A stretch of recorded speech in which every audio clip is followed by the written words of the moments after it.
നമസ്കാരം. മലയാളി വാർത്തയിലേക്ക് സ്വാഗതം. ഏത് സംസ്ഥാനം എടുത്തു കഴിഞ്ഞാലും അവിടെ മാറി മാറി സർക്കാരുകൾ വരുന്നു, പുതിയ ഭരണ സംവിധാനം വരുന്നു, അടിമുടി അഴിച്ചുപണികൾ നടത്തുന്നു. പക്ഷെ ഇപ്പോഴും അവിടെയൊക്കെ തന്നെ ഒരു ചോദ്യചിഹ്നമാകുന്നത് സ്ത്രീ സുരക്ഷ അല്ലെങ്കിൽ കുട്ടികൾക്കെതിരെയുള്ള അതിക്രമങ്ങൾ, കൊലപാതകങ്ങൾ. ഇതിനൊക്കെ ഇപ്പോഴും ഉത്തരം കിട്ടാത്ത, അല്ലെങ്കിൽ എന്ന് ഇതൊക്കെ അവസാനിക്കുമെന്ന് ചോദിച്ചു കഴിഞ്ഞാൽ ഒരു തുടർക്കഥയായി അവിടെ നടന്നുകൊണ്ടിരിക്കുകയാണ്. ഏതൊരു സംസ്ഥാനം എടുത്തു കഴിഞ്ഞാലും. കഴിഞ്ഞ ദിവസം നമുക്കറിയാം, കേരളത്തിൽ പത്തനംതിട്ടയിൽ ഒരു യുവതിയെ അതിക്രൂരമായി ആക്രമിച്ച് കൊലപ്പെടുത്തിയ സംഭവം ഏറെ ഞെട്ടലോട് കൂടിയിട്ടാണ് ഇന്നലെ ആ വാർത്ത പുറത്തു വന്നത്. ആ കൊലപാതകം ചെയ്തിട്ടുള്ള പ്രതിയെ പിടികൂടുകയും ചെയ്തിട്ടുണ്ട്.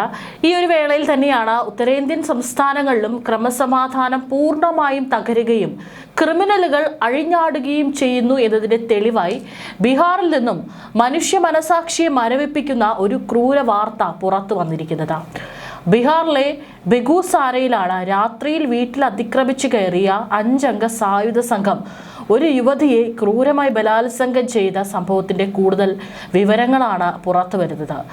കേൾക്കുമ്പോൾ മനുഷ്യ മനസാക്ഷിയെ തന്നെ നടുക്കുന്ന, അല്ലെങ്കിൽ തലയൊക്കെ മരവിപ്പിക്കുന്ന തരത്തിലുള്ള ക്രൂരതകളാണ് പുറത്തു വരുന്നത്.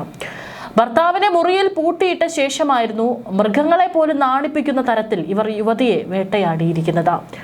ആക്രമണത്തിന് ഇരയായ യുവതിയെ കഠിനമായ വേദനയെ തുടർന്ന് ആശുപത്രിയിൽ പ്രവേശിപ്പിച്ചു നടത്തിയ വിശദമായ പരിശോധനയിൽ ഇവരുടെ സ്വകാര്യ ഭാഗങ്ങളിൽ നിന്നും ഒരു വെടിയുണ്ടയും കല്ലും തടിക്കഷ്ണവും ഡോക്ടർമാർ പുറത്തെടുത്തു.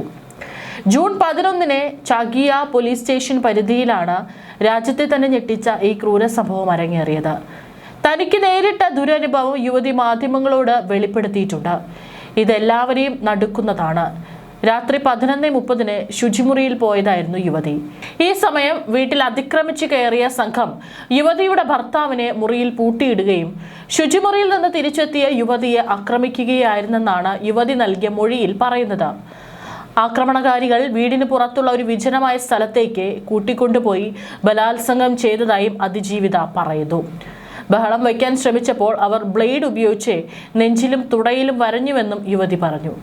യുവതി ദുരനുഭവം വിവരിച്ചത് ഇങ്ങനെയാണ്: ഞാൻ എൻ്റെ ഇളയ നാത്തൂനെ വിളിച്ച് അവർ വന്ന് എൻ്റെ ഭർത്താവിനെ പുറത്തിറക്കുകയും പോലീസിനെ വിവരം അറിയിക്കുകയും ചെയ്തു. ഞങ്ങളോട് ആശുപത്രിയിൽ പോകാൻ ആവശ്യപ്പെട്ടു. ഞങ്ങൾ ബറൗണി ആശുപത്രിയിൽ പോയി. അവിടെ നിന്ന് ഞങ്ങളെ സദർ ആശുപത്രിയിലേക്ക് റഫർ ചെയ്തു. എനിക്ക് ചികിത്സ ലഭിച്ചു. എങ്കിലും എൻ്റെ രഹസ്യ ഭാഗങ്ങളിൽ തുടർച്ചയായി വേദനയുണ്ടായിരുന്നു. ആ മെഡിക്കൽ പരിശോധനയ്ക്കിടയിൽ കുറ്റകൃത്യത്തിനിടയിൽ ഉണ്ടായ പരിക്കുകൾ കാരണമാണ് വേദനയെന്നാണ് ഡോക്ടർമാർ പറഞ്ഞത്. പിന്നീട് ഞങ്ങൾ വീട്ടിലേക്ക് പോയി. എനിക്ക് കഠിനമായ വേദനയുണ്ടായിരുന്നതിനാൽ ഞങ്ങൾ വീണ്ടും സദർ ആശുപത്രിയിൽ വന്നു. തുടർന്നുള്ള മെഡിക്കൽ പരിശോധനയിൽ ഒരു വെടിയുണ്ടയും കല്ലും ഒരു മരക്കഷ്ണവും പുറത്തെടുത്തു. എനിക്കിപ്പോഴും വേദനയുണ്ട് എന്നാണ് അതിജീവിത പറഞ്ഞിരിക്കുന്നത്. ബോധം നഷ്ടപ്പെട്ടിരുന്നതിനാൽ ഈ വസ്തുക്കളെക്കുറിച്ച് തനിക്ക് അറിയില്ലായിരുന്നുവെന്നും അതിജീവിത പറഞ്ഞു.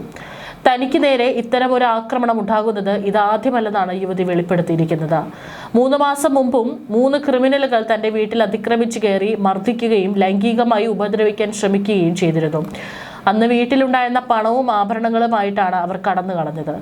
അന്ന് തന്നെ പോലീസിൽ കൃത്യമായി പരാതി നൽകിയിരുന്നുവെങ്കിലും യാതൊരുവിധ നടപടിയും സ്വീകരിക്കാൻ പോലീസ് തയ്യാറായില്ല. അന്ന് പോലീസ് കാട്ടിയ അനാസ്ഥയാണ് ഇപ്പോൾ ഇത്രയും വലിയൊരു ക്രൂരതയ്ക്ക് വഴിവെച്ചതെന്ന് ബന്ധുക്കൾ ആരോപിക്കുന്നു. സംഭവം വൻ വിവാദമായതോടെ ബീഹാർ പോലീസ് പ്രതിരോധത്തിലായിരിക്കുകയാണ്. കേസിൽ ശാസ്ത്രീയമായ അന്വേഷണം പുരോഗമിക്കുകയാണെന്നും കുറ്റവാളികളെ ഉടൻ തന്നെ പിടികൂടുമെന്നും DSP ആനന്ദ് കുമാർ പാണ്ഡെ മാധ്യമങ്ങളെ അറിയിച്ചു. യുവതിയുടെ മുൻ പരാതിയിൽ നടപടിയെടുക്കാതിരുന്ന പോലീസുകാരുടെ ഭാഗത്ത് വീഴ്ചയുണ്ടായോ എന്ന് പരിശോധിക്കുമെന്നും കുറ്റക്കാർക്കെതിരെ കർശന നടപടി ഉണ്ടാകുമെന്നും DCP ഉറപ്പ് നൽകിയിട്ടുണ്ട്. അതായത് ഇതിനു മുൻപും സമാനമായിട്ടുള്ള രീതിയിൽ ഒരു ആക്രമണം യുവതിക്ക് നേരെ ഉണ്ടായിട്ടും അതിനെതിരെ ഒരു ചെറുവിരൽ പോലും അനക്കാൻ അവിടുത്തെ പോലീസ് സംവിധാനം തയ്യാറായിട്ടില്ല എന്നുള്ളതാണ്. അതുതന്നെയാണ് ആക്രമണം വീണ്ടും ആ യുവതിക്ക് നേരെ ഉണ്ടാകാൻ ഉള്ള ഒരു സാധ്യത ഇവിടെ തുറന്നു കാണിച്ചത്. ഏതായാലും അതിക്രൂരമായിട്ടാണ് യുവതി പീഡനത്തിന് ഇരയായിട്ടുള്ളത് എന്നുള്ളത് ഇതിൽ നിന്ന് വ്യക്തമാണ്. ഇനിയും ഇത്തരത്തിലുള്ള പ്രതികൾക്കെതിരെ നടപടി എടുത്തില്ലെങ്കിൽ ഇത്തരത്തിലുള്ള വാർത്തകൾ വരുന്നത് കൂടുമെന്ന് മാത്രം. ഇവിടെ യുവതികളുടെ പേരും അല്ലെങ്കിൽ അവരുടെ വിലാസവും മാത്രമാണ് മാറുന്നത്. എല്ലായിടത്തും ആക്രമണത്തിന് ഇരയാകുന്നത് യുവതികൾ തന്നെയാണ്. ഇനി കഴിഞ്ഞ ദിവസം കേരളത്തിൽ സംഭവിച്ചിട്ടുള്ളതും ഏറെ ഞെട്ടലുണ്ടാക്കുന്ന ഒരു വാർത്തയായിരുന്നു. വിനോദ് കുമാർ എന്ന് പറയുന്ന പ്രതി അംഗനവാടി ജീവനക്കാരിയെ പീഡിപ്പിക്കാനെത്തിയത് സ്വന്തം മകളെ, പ്രായപൂർത്തിയാകാത്ത മകളെ ബസ് സ്റ്റോപ്പിൽ തനിച്ച് നിർത്തിയ ശേഷമാണ്. ഈ വിനോദ് കുമാർ എന്ന് പറയുന്ന പ്രതി കുട്ടിയുമായി ബസ് സ്റ്റോപ്പിൽ നിൽക്കുമ്പോഴാണ് അംഗനവാടി ജീവനക്കാരിയായി യുവതി തനിച്ച് നടന്നു പോകുന്നത് കണ്ടത്. ഉടൻ തന്നെ കുട്ടിയെ ബസ് സ്റ്റോപ്പിൽ നിർത്തിയ ശേഷമാണ് ഇയാൾ യുവതിയെ പിന്തുടർന്നെത്തിയത്. ഗവി മീനാറിലായിരുന്നു നാടിന് നടുക്കിയ സംഭവം നടന്നത്. വനവിഭവങ്ങൾ ശേഖരിച്ച് വിൽപ്പനയ്ക്ക് എത്തിക്കുന്ന വിനോദ് കുമാർ ഈ ആവശ്യത്തിനാണ് മീനാറിലെത്തിയതും. ഈ സമയത്താണ് യുവതി തനിച്ച് നടന്നു പോകുന്നത് കാണുന്നത്. മകളെ ബസ് സ്റ്റോപ്പിൽ നിർത്തിയ ശേഷം വിനോദ് യുവതിയെ പിന്തുടർന്നു. 4 കിലോമീറ്ററോളം നടന്നാണ് യുവതി അംഗനവാടിയിൽ ജോലിക്കെത്തുന്നത്. പിന്തുടർന്ന ശേഷം വിനോദ് വഴിയിൽ വെച്ച് യുവതിയെ ആക്രമിച്ചു. യുവതി പ്രതിരോധിച്ചെങ്കിലും കാട്ടുവഴിയിൽ ആരും ഉണ്ടായിരുന്നില്ല. യുവതിയെ തല്ലി അവശയാക്കിയ ശേഷം വലിച്ചിഴച്ച് റോഡിൽ നിന്നും താഴേക്ക് കൊണ്ടുപോയി തോട്ടിന്റെ കരയിൽ വെച്ച് ഉപദ്രവിച്ചു എന്നാണ് പോലീസ് പറയുന്നത്. യുവതി മരിച്ചു എന്ന് മനസ്സിലായതോടെ പ്രതി തിരികെ റോഡിലേക്ക് വന്ന് ബസ്സിൽ കയറി വണ്ടിപ്പെരിയാറിലേക്ക് പോയി. യുവതി അംഗനവാടിയിൽ ജോലിക്ക് എത്താത്തതിനെ തുടർന്നാണ് നാട്ടുകാർ തിരച്ചിൽ നടത്തിയതും തോട്ടിൽ നിന്ന് മൃതദേഹം കണ്ടെത്തിയതും. പീഡനമേറ്റ നിലയിൽ ശരീരമാകെ മുറിവും വസ്ത്രങ്ങൾ കീറിയ നിലയിലുമായിരുന്നു മൃതദേഹം. യുവതി പീഡനത്തിനിരയായെന്ന് മനസ്സിലായതോടെ പ്രതിയെ തേടി പോലീസ് അന്വേഷണം തുടങ്ങി. അന്വേഷണത്തിനൊടുവിലാണ് ഇടുക്കി വണ്ടിപ്പെരിയാറിൽ നിന്നാണ് പ്രതിയെ അറസ്റ്റ് ചെയ്തത്. മുമ്പ് സമാനമായ കേസിൽ ജയിലിൽ കഴിഞ്ഞയാളാണ് പ്രതി. മരണം അതിവേഗം തെളിയിക്കാൻ സഹായിച്ചത് ഫോണിൽ വിളിച്ചുകൊണ്ട് നടന്നതാണ്. വീട്ടിൽ നിന്ന് 5 കിലോമീറ്റർ അകലെയുള്ള അംഗനവാടിയിലേക്ക് വനത്തിലൂടെയുള്ള റോഡിലൂടെ നടന്നു പോകവെയായിരുന്നു ആക്രമണം. ഈ സമയം പിതൃ സഹോദരനുമായി ഫോണിൽ സംസാരിച്ചാണ് യുവതി നടന്നിരുന്നത്. പെട്ടെന്നാണ് പിന്നിൽ നിന്ന് ആക്രമണം ഉണ്ടായത്. ഫോൺ വിളിക്കിടെ എന്തോ അപകടം സംഭവിച്ചെന്ന് മനസ്സിലായ പിതൃ സഹോദരൻ ഗവിയിലുള്ള ബന്ധുക്കളെയും നാട്ടുകാരെയും വേഗം വിവരം അറിയിക്കുകയായിരുന്നു. ഏതോ വന്യമൃഗം ആക്രമിച്ചെന്നാണ് ആദ്യം കരുതിയത്. തിരഞ്ഞെത്തിയെങ്കിലും യുവതിയെ കണ്ടെത്താനായില്ല. ഇതോടെ സംശയം തോന്നിയ നാട്ടുകാർ റോഡ് വക്കിലെ വനത്തിനുള്ളിലും തിരച്ചിൽ നടത്തി.